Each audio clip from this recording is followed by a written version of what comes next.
తెలంగాణ రాష్ట్రంలోని గిరిజన పాత్రికేయుల ఐక్యత, రక్షణ, సంక్షేమం కోసం Telangana tribal working journalist association పనిచేస్తుందని రాష్ట్ర అధ్యక్షులు బానోత్ వెంకన్న నాయక్ తెలిపారు. శుక్రవారం హన్మకొండ జిల్లా కేంద్రంలోని హరిత హోటల్లో తెలంగాణ ట్రైబల్ వర్కింగ్ జర్నలిస్ట్ 2వ రాష్ట్ర మహాసభ కార్యక్రమాన్ని ఘనంగా నిర్వహించారు. ఈ సందర్భంగా రాష్ట్ర అధ్యక్షులు బానోత్ వెంకన్న నాయక్ మాట్లాడుతూ ప్రతి గిరిజన జర్నలిస్టుల సంక్షేమం కోసం తాము కృషి చేస్తున్నట్లు తెలిపారు. గిరిజన జనాభా అధికంగా గల జిల్లాలో అక్రిడేషన్ కమిటీలో గిరిజనులకు స్థానం కల్పించాలని, ప్రతి గిరిజన జర్నలిస్టులకు ప్రభుత్వం డబుల్ బెడ్రూమ్ ఇల్లు కేటాయించాలన్నారు. రాష్ట్ర ప్రభుత్వం గిరిజన జర్నలిస్టులకు ప్రాధాన్యత కల్పించాలని సూచించారు. తమ అసోసియేషన్లో ప్రతి గిరిజన జర్నలిస్టు ఆరోగ్య భద్రత కోసం ప్రైవేటు ఇన్సూరెన్స్ కంపెనీతో హెల్త్ కార్డులు జారీ కృషి చేస్తున్నట్లు తెలిపారు.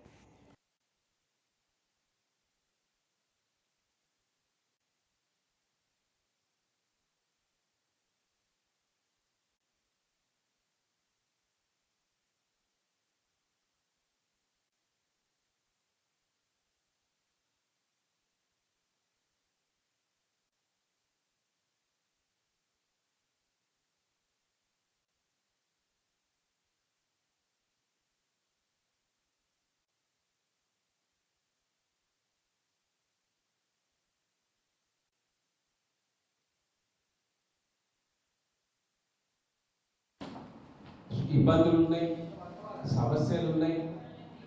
మనకి తెలంగాణ రాష్ట్రం విడిపోయిన తర్వాత ఇక్కడ 32 తెగలే ఉన్నాయి, 33 కాదు.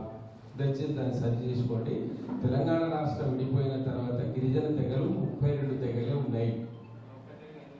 32 తెగల యొక్క జనాభా అధికారికంగా 10%. ఏం రావాలి మనకు? ఏమేమి రావాలి, ఏం వస్తుందో మీరే చెప్పండి. 10% 2 మంత్రులు ఇవ్వలేరా? 1, 2, 3% ఉన్న వాళ్ళకేమో 7-8 మంది. ఇప్పుడు మీరు అన్నట్టు ఎంత మంత్రి? 10% ఉన్న వాళ్ళకి 2 మంత్రులు ఎందుకు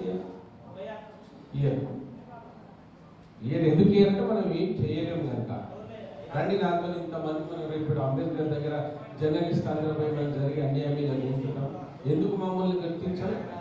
అక్రిడేషన్లో మమ్మల్ని ఎందుకు గుర్తించమని చేసిన పాపం ఏందయ్యా రేవంత్ రెడ్డి గారు? అందరికి ఇచ్చినట్టు, బెనిఫిట్ ఇచ్చినట్టు, ఇది రిజిస్టర్డ్ జర్నలిస్టే కదా, వాళ్ళకు కూడా ఇంద్రమ్మ ఇల్లు ఎందుకు ఇవ్వకూడదు? మేము చేస్తాం. మన రిజర్వేషన్ ఉంది కదా, మాకు రిజర్వేషన్ ఉంది. జర్నలిజం చేస్తున్నాం కనుక అది ప్లస్ పాయింట్ అవుతుంది మాకు.